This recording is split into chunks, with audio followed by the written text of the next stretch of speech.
Communiqué du Conseil des ministres du mercredi 21 février 2024. Le Conseil des ministres s'est réuni en session ordinaire le mercredi 21 février 2024 dans sa salle de délibération au palais de Kourouba sous la présidence du colonel Assimi Goïta, président de la transition et chef de l'État. Après examen des points inscrits à l'ordre du jour, le Conseil a adopté des projets de texte, procédé à des nominations et entendu des communications.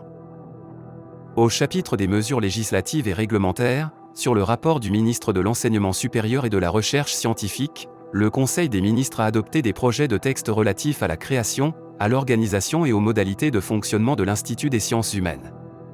L'Institut des sciences humaines a été créé en 1962 pour aider à faire face aux multiples défis qui se posaient au jeune État indépendant, à travers la formation d'un citoyen nouveau, conscient de son appartenance à la nation, à la collectivité, à la famille et surtout à la sauvegarde des valeurs cardinales de la société. Il a été érigé en établissement public à caractère scientifique et culturel par l'ordonnance numéro 02-057 PRM du 5 juin 2002, avec pour mission de développer la recherche dans le domaine des sciences humaines et sociales, notamment en matière de connaissance des sociétés et des cultures maliennes. Le décret numéro 06-477 PRM du 9 novembre 2006 fixe son organisation et les modalités de son fonctionnement. Grâce à ses activités scientifiques, l'Institut des sciences humaines a favorisé un engouement pour la recherche et une prise de conscience de l'intérêt des sciences humaines et sociales dans le développement des sociétés maliennes. Cependant, l'évolution de l'environnement scientifique, juridique et institutionnel a révélé certaines insuffisances dans le fonctionnement et l'organisation de l'Institut. Les projets de texte adoptés visent à corriger ces insuffisances à travers, entre autres, la création d'un comité d'éthique et de déontologie, la prise en compte de certaines institutions d'enseignement supérieur et de recherche au sein des organes délibérants et consultatifs, l'élargissement du conseil d'administration et du conseil scientifique et culturel au secteur privé et à la société civile. L'architecture institutionnelle de cette confédération reposerait sur le collège des chefs d'État, complété par des sessions du Conseil des ministres et des sessions confédérales des parlements. À terme, cette architecture serait complétée par une agence de développement ou d'exécution issue de la transformation du secrétariat exécutif de l'autorité pour le développement intégré du Liptako. Les ministres ont approuvé, par la même occasion, l'élargissement des objectifs de l'Alliance des États du Sahel au domaine de la coordination diplomatique et aux questions de développement économique. Ils ont, par ailleurs, préparé les projets de documents relatifs au premier sommet de l'Alliance des États du Sahel et adopté une motion spéciale en soutien à la République du Niger. La réalisation de la charte graphique et la coordination des activités liées à l'organisation de la communication de l'Alliance ont été confiées au Mali. Le ministre de l'Enseignement supérieur et de la Recherche scientifique a informé le Conseil des ministres du processus de recrutement de 110 enseignants-chercheurs au titre de l'exercice budgétaire 2023. Dans le cadre de la couverture des besoins des institutions d'enseignement supérieur et de recherche en personnel enseignant-chercheur, le ministre de l'Enseignement supérieur et de la Recherche scientifique recrute 110 enseignants-chercheurs, dont 75 maîtres assistants et 35 assistants, au titre de l'exercice budgétaire 2023. Les maîtres assistants sont recrutés sur titre parmi les détenteurs du doctorat, et les assistants sont recrutés sur concours parmi les détenteurs du master, conformément à l'ordonnance numéro 2017-036 PRM du 27 septembre 2017 portant statut des enseignants-chercheurs de l'enseignement supérieur et de la recherche scientifique. À la clôture du délai de réception des dossiers, il a été dénombré 1197 candidats au poste d'assistant et 436 candidats au poste de maître assistant. À la suite des travaux de la sous-commission de dépouillement et de sélection des dossiers pour le concours, 925 dossiers ont été retenus et 272 rejetés pour divers motifs, notamment le dépassement de la limite d'âge et la non-conformité du diplôme avec la spécialité demandée au concours. Les dossiers de candidature au recrutement sur titre ont été examinés par les comités pédagogiques et scientifiques des institutions d'enseignement supérieur et de recherche, chacune en ce qui le concerne. Le concours direct de recrutement des assistants se tiendra le 24 février 2024 au lycée Bahaminata Diallo, centre unique.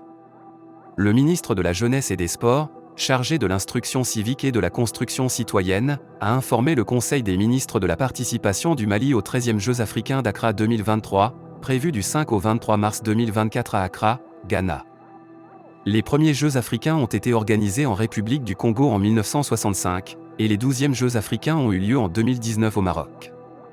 Les athlètes maliens ont participé à travers plusieurs disciplines sportives à toutes les éditions et se sont distingués dans certaines disciplines, notamment le judo, l'athlétisme, le football, le taekwondo, le basketball et la boxe.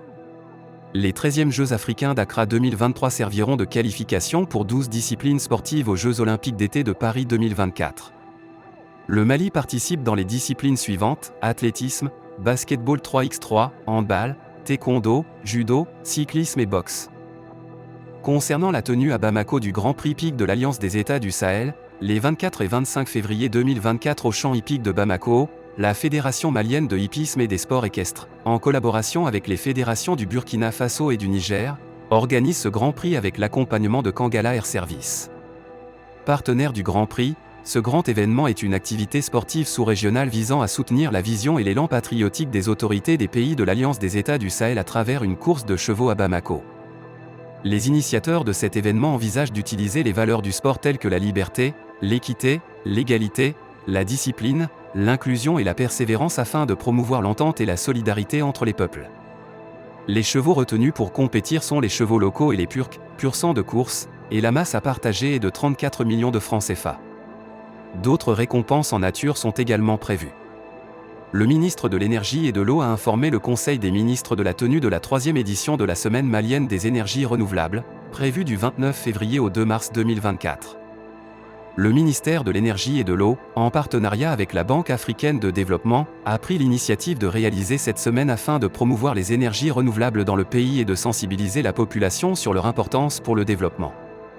La semaine sert de plateforme pour encourager les discussions, débats et échanges visant à vulgariser les énergies renouvelables dans le pays.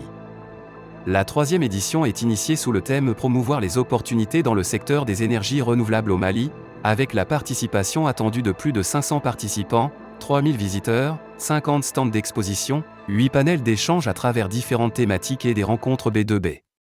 Le ministre de l'Industrie et du Commerce a informé le Conseil des ministres de la situation des prix et des stocks des produits de première nécessité durant la période allant du 12 au 18 février 2024. Les prix moyens des produits de première nécessité sont stables dans l'ensemble par rapport à la semaine dernière, à l'exception du lait en poudre et de la farine de blé qui enregistrent respectivement une hausse de 2% et 3%. Dans le cadre de l'approvisionnement du marché en sucre pour le mois de Ramadan 2024, 25 000 tonnes de sucre ont été constituées sur la base de la production de Sucala et Sucala. Les prix plafonds fixés pour le sucre sont largement respectés sur l'ensemble du territoire. En ce qui concerne la tenue de la rencontre entre le gouvernement et le secteur privé dans le cadre du retrait des pays de l'Alliance des États du Sahel de la Communauté économique des États de l'Afrique de l'Ouest, le ministre de l'Industrie et du Commerce a organisé le 30 et 31 janvier 2024 une réunion d'information et d'échange avec toutes les composantes du secteur privé, sous la présidence du Premier ministre. Le Premier ministre a rassuré le monde des affaires sur les avantages et opportunités qu'offre le retrait des États de l'CEDEAO, et indiqué les actions à conduire très rapidement. Les présidents de la Chambre de commerce et d'industrie et du Conseil national du patronat ont salué la promptitude avec laquelle le chef du gouvernement a convoqué les opérateurs économiques à cette réunion, avant d'exprimer leur soutien au gouvernement de transition. En ce qui concerne la situation épidémiologique du pays, le président de la transition a cependant exhorté la population à respecter strictement les mesures de prévention et de lutte contre les maladies. Chris Yapi ne ment pas, laissez donc massivement vos commentaires pour nous aider à comprendre. Du côté de Bamako, abonnez-vous à la chaîne si ce n'est pas encore fait, partagez la vidéo avec vos amis si vous l'avez trouvée intéressante, et à très bientôt pour de nouvelles vidéos. Bye bye.